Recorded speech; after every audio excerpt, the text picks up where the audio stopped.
Thank you so much for joining us and being a part of our Metro Life Church online campus. Why don't you take a moment to like and subscribe to this page, as well as turning on the notifications so you can be a part of everything Metro Life through YouTube and stay up to date with everything that we have going on for our online campus. If you would like to continue in your financial support of this ministry or your worship to God through giving, you could do so at metrolifechurch.com/give to again continue in your faithfulness in your tithes and offerings. Our pastors have a great message for you today, and we know you're going to be blessed.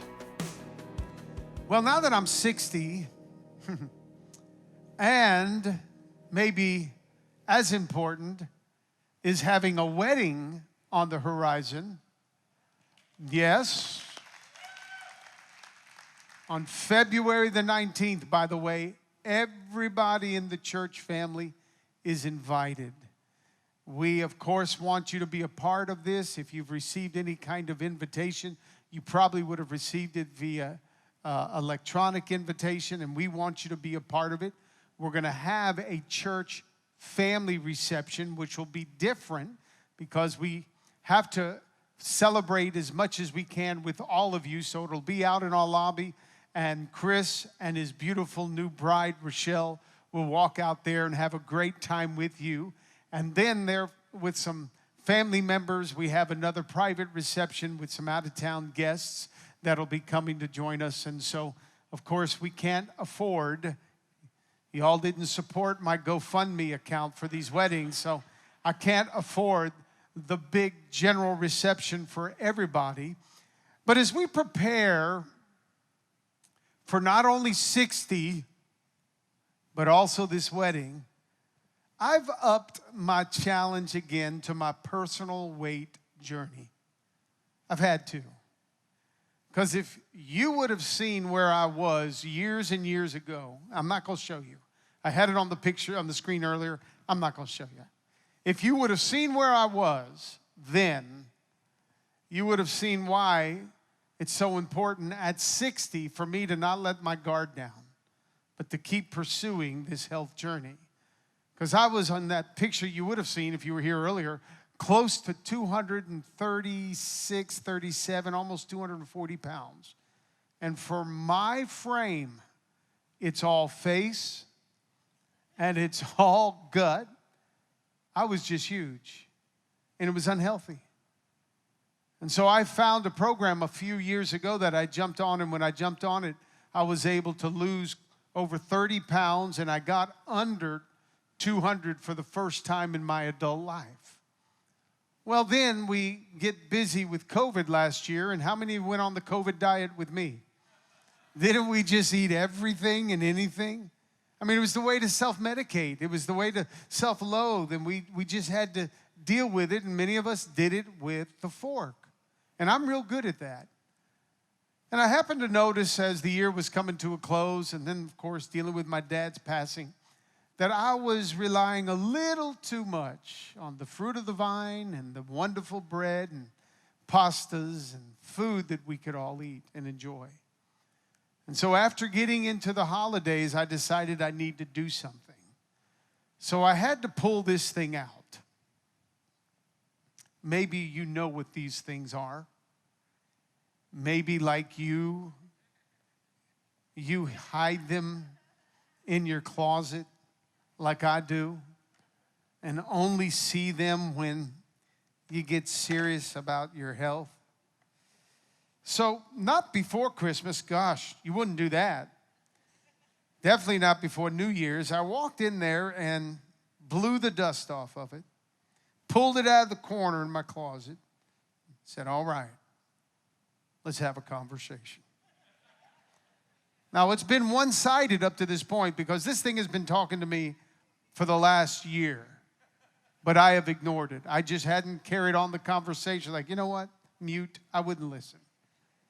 But every time in the morning I'd walk in there, that thing would say, hey, how you feeling? How's your weight? And I ignored it. To the point that when January 2nd came around, I had to enjoy the first. And I knew that I had about a month and a half to get ready for this wedding. I walked in there and I stepped on that thing. I wasn't back to where I was when I started, but I was getting there. I'm like, oh my gosh, 225? Are you kidding me? And I'm only 5'9". I'm not that big. I can't carry this kind of weight. Walking down around the block or something, I'm like, this isn't good. Not feeling good, not feeling healthy. Going hunting with David, and this year, when David and I go hunting, we go to this one place and we walk up. It's an uphill climb like half of the way, and usually, and I breathe heavy when I'm out of breath. I'm like, and I only stopped once. This year I had to stop twice. I'm like, I need to come back and do something about this. I'm 60, and I need to get ready for this wedding. I mean, he's going to look good in his tux. No doubt about it. And I can't outshine my son. I mean, I could if I really wanted to. But for their wedding, I can't. It's got to be all about him. So when we did our fitting, we did it virtually. Man, I went with a small jacket because I'm like, I got to force myself to get into that thing and lose the weight. So I was shocked that it was 225. Now, I knew it was bad. I just didn't know it was that bad. And I got off that thing. And I'm like, oh, my Lord. And I did. I went to pray. I said, God, this is something that I really can't do on my own. I don't know about you, but I've pretty much struggled with my weight my entire life. It was easy for me at almost 240 to be at 36 around my waist.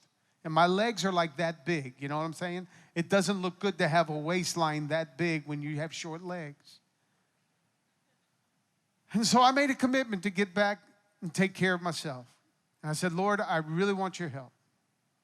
And then I yelled for Mary. Mary, come in here. And she walked in. She goes, nope, I'm not stepping on that thing. I said, Mary, it's calling your name, baby. It's calling your name. Please get on there. Steve, I'm not going to do it. Baby, you got to. Please help me. I need help. I can't do this alone. I've asked the Lord to help me, and now I need you to help me, because if I'm going to get the weight loss, I need a partner. I need somebody to come alongside of me, and it's not good enough just to have God, because I've learned to ignore God in this area and the scale, and I need you to really help me. She goes, all right. She stepped on the thing, and it spoke to her too. And I'm like, great, we're in good company. We can do this together. And so we've started on this journey, and as of this morning, it was 209 pounds, down from 225. So I'm getting closer, because I want to get down to where I was at 200. And my mom, she's so sweet. Whenever I tell her that, she goes, no, you were too skinny then. You didn't look good. Sure, Mom. Let me get back there and we'll compare it again to just see how good we look. You know that scale right there? He and I, she and I, whatever it is, we have a love-hate relationship. Anybody else know what I'm talking about with their scales? See, now, some of you skinny people, some of you people have no problem putting on weight. You can sit there and eat that half a chocolate cake and it not bother you one bit because you can burn it off. You, I hate. But you have no idea what we're talking about with the scale. You have no idea how that thing just talks to you and how depressing it could be when you step on it. But if you have a weight challenge, it's constant. It's like it never goes away. And you do good for a while and you're looking for the next quick fix and you're excited about the next quick fix because there's something we saw on social media, or there's some testimony that we heard from someone else, or there's a commercial, go low, whatever it is now, and you're like, wow, these people are doing it. We can do it. Well, I saw a guy a few years ago do it. And I jumped on the program he did, and it gave me great results. And I was super happy with it. But I'm not here today to promote any kind of program. Even though at the first of the year, it's a good time to go ahead and say, I'm going to commit to my health. It's good to do that every year, as we know. And many of us probably do it with our New Year's resolutions. But that thing right there, we have this love-hate relationship. I love it, but I also hate it. Because it tells me the truth about me. In my closet, I got a few sets of clothes. I got clothes to when I'm really feeling good about myself. I got work clothes over here when I need to work around the house. And then I have my skinny clothes and I have my heavier clothes. And my clothes don't tell me the truth about me. Sometimes the mirror in the right light doesn't even tell the truth about me. I can get in there and I can turn a certain way. Okay, perfect. That does the trick. Wear black. Black blends. Don't worry about it. You look thin anyway. Just do it. This little skinny guy over here in the front, he's got black on. I can't believe, why would you wear black? Show off that torso, bro. You look great. Put some bright colors. We need to see who you are. You shouldn't wear black. I have to wear black. But the clothes don't always tell me the truth about myself. My kids don't.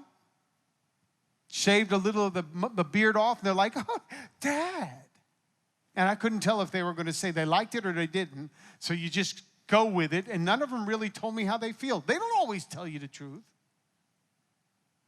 Your friends and staff definitely don't tell you the truth. Oh, Pastor Steve, you're fat. You really got to lose weight. You know, there's a reason you had that heart attack back then. They don't tell you that till it's too late. But that right there, that thing tells you the truth. And you can't get around the truth of that thing. So I hate it because I can't get away from it. It's the truth teller. At the same time, when I'm doing good, I love it. When I'm on my program and I know what I'm supposed to be eating and I know I'm supposed to be walking and I'm supposed to be exerting energy and I'm out there doing my thing and I do it all right, I can't wait to get up in the morning, go to the bathroom, and come right out and jump right back on it because it's like, okay, ha-ha, reward. I'm moving forward. Now, the truth is it never goes down as quickly as I want. But it's a gauge to tell me you're doing right. You haven't reached the promised land yet, but just keep marching because it's out there. You're going to get there. If you follow the program, follow the principles, you're going to get there. So it helps me. That's why it's a love-hate relationship. When I'm doing wrong, I hate it. But when I'm doing right, I love it. And it affirms what I am doing. Now, the interesting thing is, the scale is neither my friend nor my foe. It's really just a read that I'm either following the right principles for my health or I'm not. It's just a gauge. And when it comes down to it, if I remove all the hang-ups that I have right here in my mind, weight loss and healthy living is pretty easy. When you get down to it, it's like put right stuff in and the right stuff will happen. But when I process in my mind what I want to put in, that's why I get in trouble. So I go after things like pasta. 12:30, 12:45, almost lunchtime. I'm thinking pasta. Let me get some pasta. I love pasta. On Sunday night after a work day in the office, church, doing everything, you know what we love to be able to do? It's just, hey, let's call pizza. Somebody order big cheese pizza and get some pasta. My mind is telling me, when I sit down to eat, okay, pizza. Just have a slice. It's huge. No, my mind's like, are you kidding? You can put down at least 3. Look around, calculate how many are here eating around the table, who's the skinny people, and figure out how much they're going to eat, because that's going to determine how much is going to be left over for you. Oh, the crust, whoever doesn't eat the crust, I'm going to stand next to them. I'm just going to reach over and finish the crust. It's not, I mean, really, it's not that complicated until it's up here. And then I eat a meal. And I'm like, well, I'm feeling pretty full. What about dessert? Why didn't I think about dessert before our eights? Because then maybe I would have negotiated sharing a meal with the wife so I had space and room for the dessert. But no, I got to have my own. It starts with the drink. You got to get the right kind of drink. Then you got to go ahead and get an appetizer. And then after you get the appetizer, you got to go full in for the meal. And then after the meal, just go ahead, stuff down some sweet dessert that's going to clog the entire system. Then you got to go home and go to sleep. And that stuff just sits there. But it doesn't just stay there, because it starts going to here, and it starts going to here, and it starts going to here. See, it's really not that complicated, except with what my mind's telling me.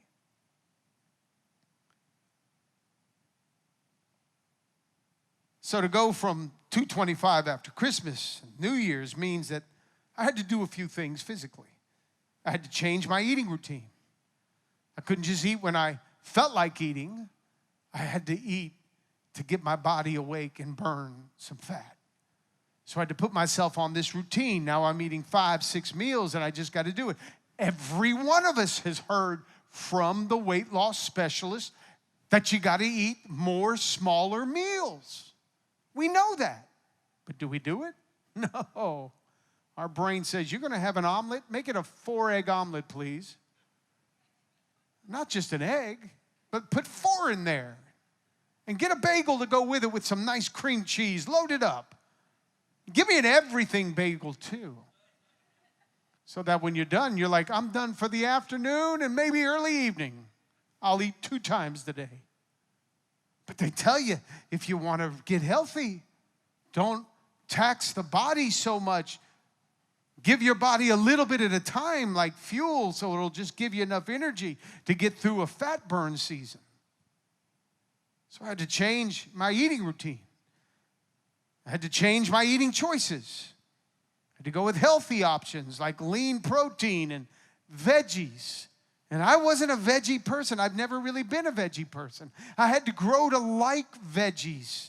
I was the kid at the table when everybody else was watching TV at night and the whole table was cleaned up. I was there fighting with my mom, crying over having to eat the spinach. And if Popeye wasn't the motivation for me, because I'd be Popeye the Sailor Man when I'd eat my spinach, I just wouldn't eat it. But she forced me to eat. Because my go-to, pasta, pizza, burgers, bring it on, let's have fun. I had to change my drinking choices. Man, when I was younger, it was all Diet Coke. You know that feeling, right? Go through McDonald's. I'll take a quarter pounder with cheese, please, extra large fry, and a Diet Coke. Now you're afraid to drink this stuff because they tell us it gives us cancer. We got to get rid of the sugary drinks. I had to change my daily schedule. Love to just jump in car in the end of the evening and say, hey, man, let's go to a restaurant. But we can't really go to restaurants right now during this weight loss phase because we're trying to focus on eating the right kind of food. And when I go to a restaurant, it's not the right environment to eat the right kind of food. And I am weak as it is in that area. Why in the world would I put myself in that temptation? So instead of going to restaurants, now we just quickly eat something that's not that sexy and fun at all. It's just fuel, and then we go out and try to go for a walk. And then spending my money on food that's best for me, not on food that I want. And then at least for now, during this weight loss season, I got to get on that scale every morning just to measure how I'm doing. And if it's not responding, then I need to go back and change something in order to get my desired results. How many of you can really identify with what I'm talking about today about this scale? Can I tell you something? There's another thing in my life that I also have a love-hate relationship with. It's this book right here. You can't hate the Bible. I hate the Bible sometimes for the same reason I hate the scale. Because when I get into it, I'm reminded of all the things that I'm doing wrong or not doing right. The Holy Spirit tugs at my heart. And as I'm reading it, getting in the book of Proverbs and going through it, I'm reminded I can do life better. But I'm 60. I'm set in my ways, right? Come on, aren't we set in our ways? Why do we want to change now? Challenges me to be something that I'm not. It challenges me to think in a way that is not necessarily popular and will be celebrated by everybody in the world. Matter of fact, the way, if you're to think through the Bible way, you're considered old-fashioned. You're considered out of touch, irrelevant. You're not woke. So I get into it and it challenges me. Now, when I'm doing good, it makes me feel good about myself. And I love tracking my results because when I get into it, it's telling me to just stay the course. You got this. You're doing right. Just stay faithful. It's telling me to keep the faith, to stay in there and not be moved by what I see, but be moved by what I believe. It tells me to keep believing, keep sowing. It reminds me when I'm doing right that the harvest is coming, even though I may not see it right now, but a harvest is on its way. But then there are other times when I read it that it convicts me. And it tells me that I'm either in sin or just need to be doing better. And honestly, that's when I hate it. Yeah, it convicts us. Something that this generation today needs to embrace. Because nobody is wanting to feel convicted or feel bad for doing wrong anymore. So they all say, let's just level the playing field. You can do whatever you want to do, and it's not wrong. They've taken wrong and sin out of the equation because they want everybody to feel good. So don't judge a person by this. Don't judge a person by that. They're telling you, don't judge. And it's funny, the people that are saying don't judge are the people that are some of the most hypocritical, judgmental people on the planet. But us, we can't judge. And God forbid you get into the Word and it convicts you of something that you shouldn't be doing. Like sleeping around.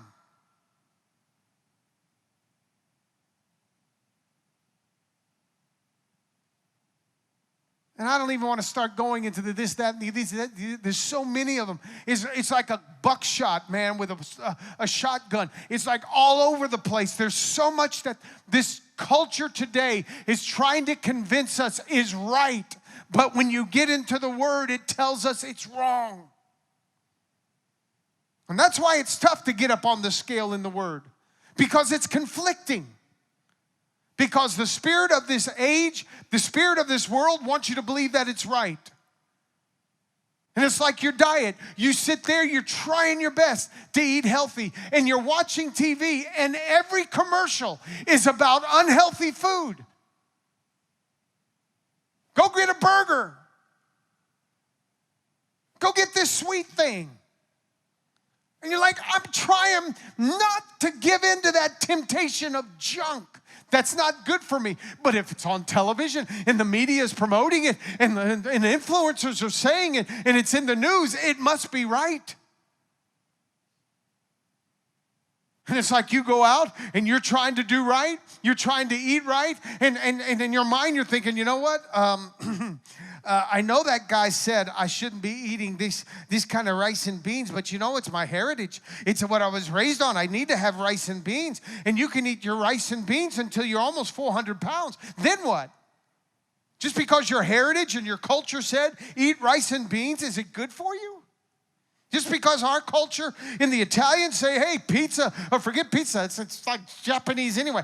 Pasta, have pasta, it's good for you. Really? How much cheese is really good for me? Because let me tell you, I can put away a whole block of Parmesan cheese just by myself. Is it really good for me? Meanwhile, my arteries are like, enough already. We can hardly get the blood through them now. Pull back on that cholesterol. Oh, but the media doesn't seem to show it. I mean, let me ask you something. I'm a little confused about Roundup. This shows you how jacked up the media is. Roundup. You know the weed killer Roundup? Have you seen the commercial about those who have had cancer because of Roundup? Cancer because of Roundup, right? So they say if you have had cancer and you've been around Roundup, it's been in your garage, or you used it in the yard, or some yard man used it and you were near, and you end up having cancer, then come over and you could be a part of a suit for Roundup, right? Which would make me think that if Roundup is cancer causing, why do I go to Home Depot and see Roundup on the counters? If it's going to cause cancer, why are we still selling it? It's like this media today, what's going on, it's so jacked up, and I'm going to give my life to that. I'm going to let that influence that can't even agree on what causes cancer and what doesn't. And if you can get on in a lawsuit, and I think $50 billion, I don't know how much they just settled for, ridiculous number, you can get in on it. Well, hey, to me, it's pretty smart. If it's bad, take it out. Enough to where you're going to put a lot of money in attorneys' pockets and a lot of people are going to be a part of it. Take it out. But they keep it there? Really? That's what I'm going to buy into? So I take that stuff, in my spirit, I'm eating it. It's like food in my spirit. And I'm getting it all in there, and I wonder why I'm so confused in my flesh. Why this spirit of the world keeps drawing me over here, and the spirit of God that draws me over here is like mute. I can't hear him anymore. And the reason I can't hear him is because I'm so dialed into the spirit of this world that's keeping me fat and unhealthy, spiritually speaking. When the Spirit of God is saying, hey, when you're ready to talk to me and listen, I'll speak more. Because he's such a gentleman that he doesn't need the microphone. He doesn't need the media. He doesn't need all of that stuff on the outside that's trying to sell something to you and I in this generation. All he needs is this word right here, that when you and I get into it and we eat it, it convicts us of the things that we need to adjust in our life. And I'm thankful that for 60 years of my life, I've had this word available to me every day of my life. I always knew the convicting voice of the Spirit. Didn't mean I always listened when I was young. Yeah, sowed some wild oats. Yeah. But it's funny, every Sunday I wanted to be in God's house, even when I was in college, a Bible school, by the way,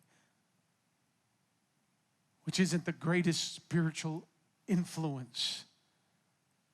It's told my whole life, you can't date can't date girls that aren't Christian. Mary's not here. You can't date girls that aren't Christian. Like, great, I won't. Go to high school, Cole Park, senior high. A ram. I couldn't date anybody. I had to date the girls in the church, and they were not that pretty. Not in our church. This church, gorgeous. Hallelujah. Thank the Lord for it. Not in that church. Not so much. Not so much. The pretty didn't catch up with Christians until like 2016 or 17. You know what I'm talking about? For those that have been in the church for a while, you know what I'm talking about. I remember my dad saying, oh, one day we're all going to get to heaven. And I was at a crusade with him, and I'm looking around and seeing all these people, and they are not the most attractive people. And I'm thinking, I don't know if I want to go to heaven.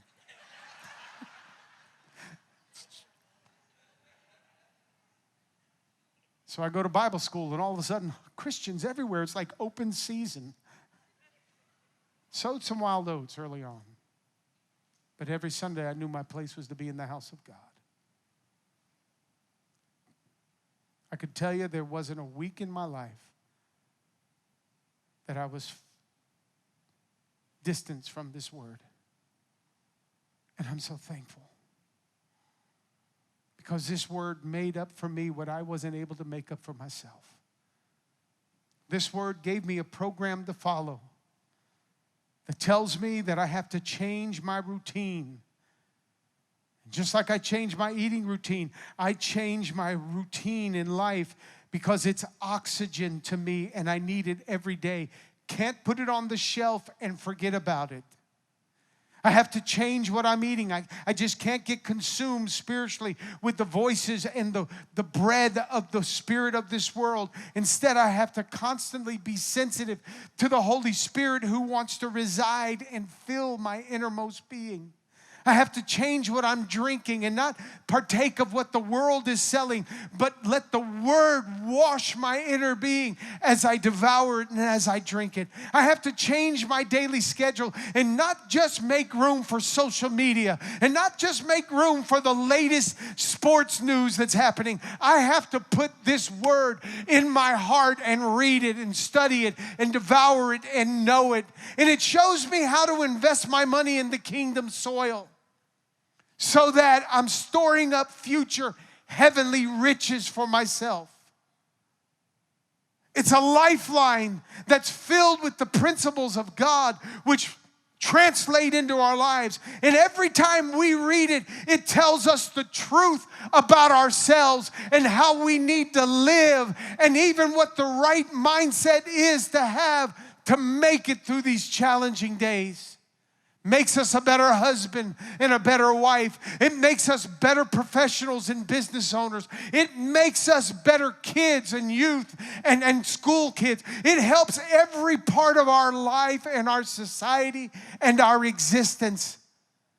And if we want to be healthy, just like that scale helps us stay focused on moving forward in our health, so does the Word of God.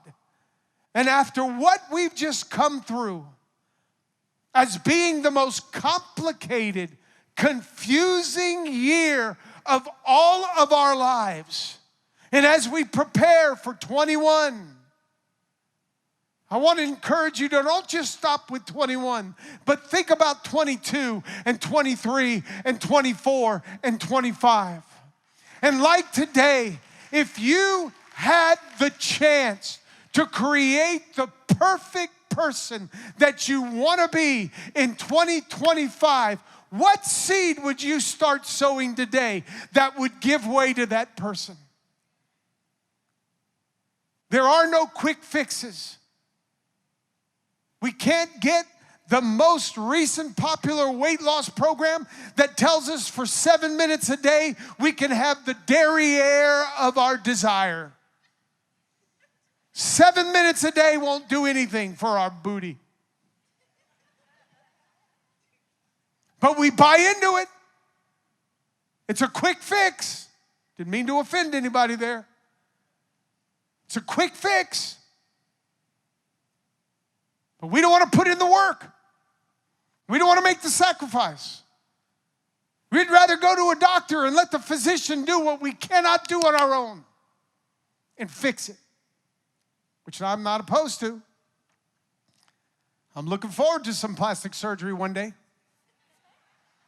I got those trouble spots I want to fix. So after I pay off these weddings, there'll be another GoFundMe account for Alessi flesh reduction. But if we're going to prepare ourselves for our future, what kind of seed would you sow now? Not just hoping to get through another 20 or another year of 2021. Don't make that mistake, but be thinking beyond it. What would your future look like if right now you made a commitment to take every truth in this word, every promises God gives you about your life, all the wisdom that's wrapped up in Proverbs 31 chapters, all of that, if you apply it to your life and then act on it, what kind of life would you have in 2025? How much better would it be now than now? So don't just stay so narrow focused for 1 year. That's why in this thing, it's a long range plan. Just like that, it's always going to be a long range plan. That's why after the most catastrophic event on the earth, the flood, where every human being except Noah's family was destroyed. Everything in Genesis chapter 8, due to the flood, was taken off the earth, and they're given a great chance to start all over again. Talk about a reset. It happened then. And what does God say? As long as this earth remains going forward, there is going to be seed time and harvest, cold and heat, summer and winter, day and night. Somebody says, Pastor, what are you saying about the future? What's the word that God given us in this new day? I had a real precious pastor reach out and say, can you tell me what the word is that God's given you? I want to show it on my podcast for New Year's Eve. I'm like, you really don't want the word that God's given me. Because the word that God has given me isn't sexy. It isn't exciting. No one's going to jump up and start shouting amen.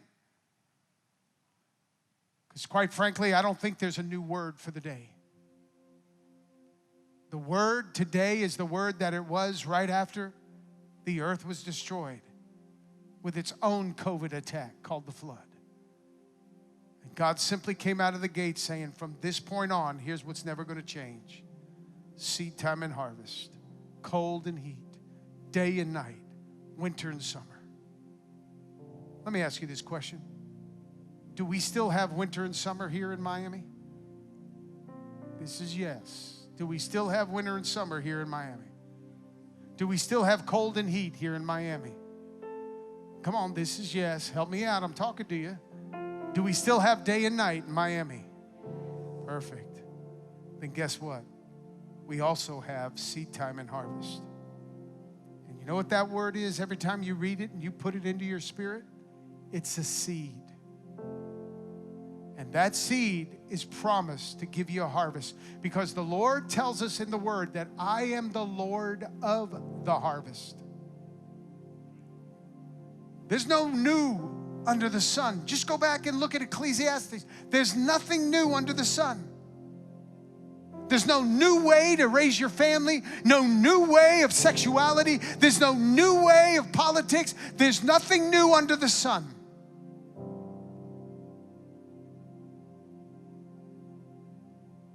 Just go back. Look at history a little bit. With Black Lives Matter, everything that we were told about it during this summer, as bad as we were as a country, just go back to the 60s and see what the African Americans had to endure then to be able to get to a place where they're at today. Somebody's lying to us. Somebody's lying and wants to make us off. Go back a century. Somebody wants to take us back to a day that none of us understood. I don't have to run around with a BLM sign. Just look at my church and you'll see that Black Lives Matter, because we got wonderful black people sitting in our church. What I resent is an organization took hold of something that was so precious with BLM, and they subverted it to now encompass not just black lives. And what I resent about what happened this election period on November 6th, with people running in with MAGA hats, is that what started good with MAGA, Make America Great Again. We all want America to be great. We don't want to live in a subpar country. Are you kidding? The theme is Make America Great. Of course we want it to be great. But some people got in there, whoever they were, and they subverted it.